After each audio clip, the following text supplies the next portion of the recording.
I recently posted on social media asking you guys to tell me your random gaming opinions, hot takes, or any random questions that you had so I could answer them here in this video. I'd like to start doing more community-driven content like this on the channel going forward, stuff where we can have more direct discussions. And you guys did send me some pretty good talking points that I'm about to go over, and depending on how this video performs, if you guys seem to like it, I'm gonna definitely do more of these videos going forward. So in the comments of this video, feel free to tell me some of your gaming opinions, hot takes, or random questions, and I'll answer them in the next video. And also, if you're new to this channel, if this is for some reason the first video of mine that you're watching, subscribe. I talk about video games all the time, day one reviews, other video game discussions, but anyways, let's get into your guys' talking points. This first hot take / opinion was sent to me on Instagram, and it says, I thoroughly enjoyed Resident Evil 6. I might get stoned for that, LOL. Well, if you're gonna get stoned for that, my friend, I'm gonna be right next to you getting stoned as well, because I also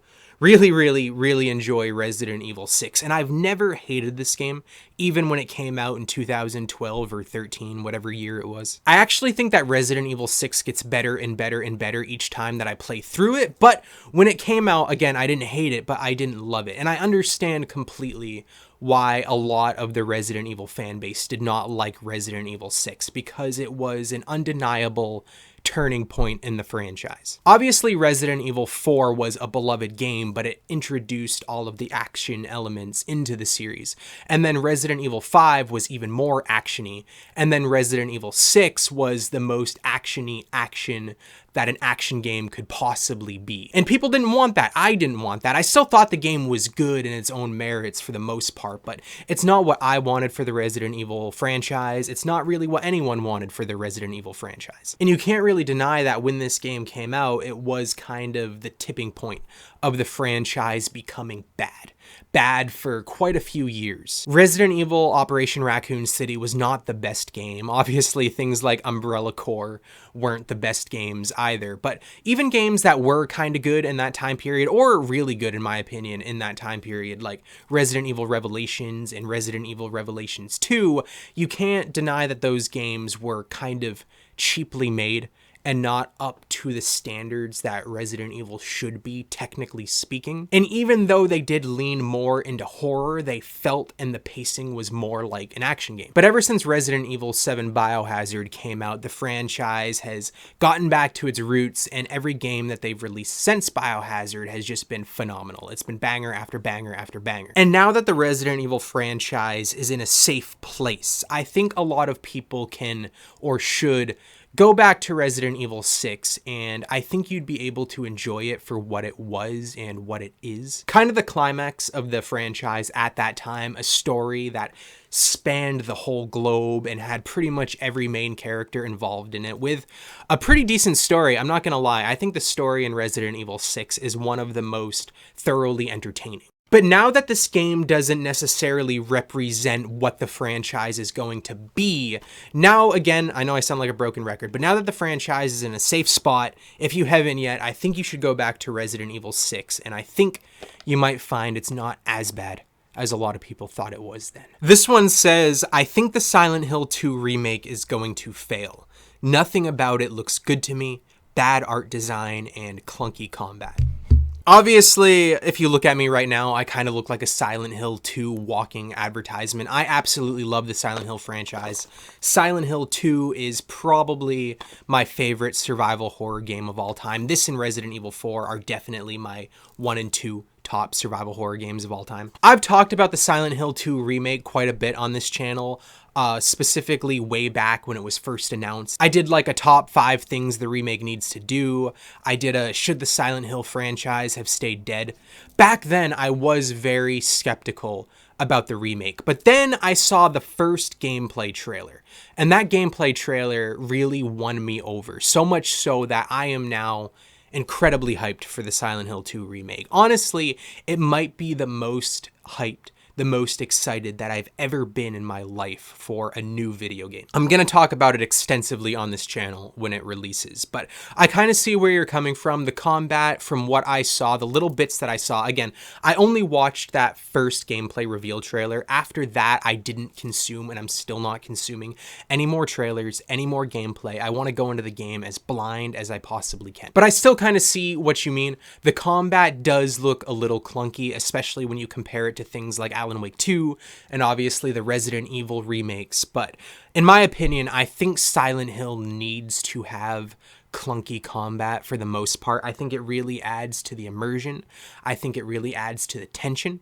I really think it adds to just the reality that the protagonists in those games are not survival horror experts. It's not Leon Kennedy. It's not Chris Redfield. It's not these characters that are trained to be badasses. It's your average people. And I don't want Silent Hill 2 to feel like I'm a badass. I don't want Silent Hill at all to feel like I know what I'm doing when it comes to the combat. And I do think the clunkiness will add to that experience, to that overall vibe. As far as the art design goes, I kind of agree for the most part. When we first saw the trailers for the Silent Hill 2 remake, I didn't like how stylized it looked. It looked like this weird in-between of realistic and stylized, and I just didn't think it would match the game, the tone, the themes at all. But again, the more that I've seen of the trailers, when I watch the gameplay, the more that I sit on it, the more that I think about it, the more I don't mind that much, as long as the story's good, the soundtrack is good, and the atmosphere is good. I think the art design will be easy to overlook. This one says, have you ever played Cyberpunk 2077? And if so, please give me advice on how to move on from it. Everything else feels hollow in comparison. Even games I know are good. In 30 plus years of gaming, I've never been this stuck when it comes to what to play. One, yes, I have played Cyberpunk 2077, but not all the way. I actually got this game on launch when it came out. I was one of the lucky few people to have had a PlayStation 5 since launch day. I got a PlayStation 5 delivered to me the day it came out, and I was really, really lucky for that. And I played this on launch on the PlayStation 5, and everyone knows about how disastrous this game was at launch, all the bugs, all the glitches, just everything that was wrong with it. But luckily for me, since I had a PlayStation 5, it was able to run the game a lot smoother than what a lot of other people were experiencing. I honestly, on launch, didn't really experience anything game-breaking. Obviously, the lighting was a little weird. The graphics weren't that great. I did see some minor bugs, but I stopped playing it after about 30 hours because I knew eventually the game was going to be so much better than it was at launch, and I wanted my first full experience of the game to be the best that it possibly could have been. So I put the game away, and I've yet to touch it. I know the game is pretty much done and finished and at its peak state right now, and I do want to play it eventually, but I just don't have time. I'm playing and I'm reviewing all these new games. But eventually, when I do have time to play a new game and just sit back and dive into my backlog, this is going to be one of the first ones that I play. But to answer your question about how to move on from it, what I do when I play a game that I absolutely love and it just lives in my mind rent-free and I can't move on from it, what I typically do, I do one of two things. One is I either play it again, I replay it, or I just load up the save and I play around in the game if the game lets you do that. Like if it's an open world game and you're allowed to just explore and do the side quests that you missed. I typically do that because your heart, your soul, your brain, your body wants to play more of the game. So allow it to. Allow it to play as much of the game as you want. And then eventually you'll be burnt out from it.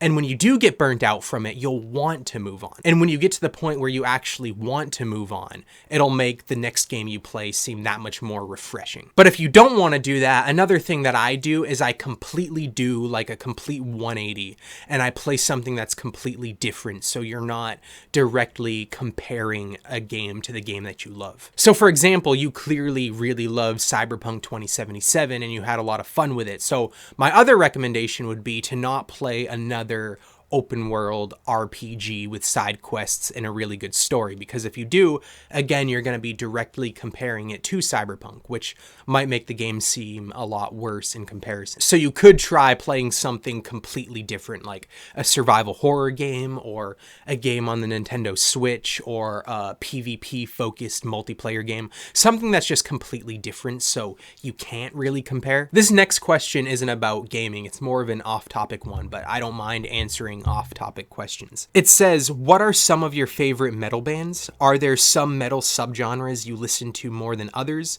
Also, I think you should start a Discord server.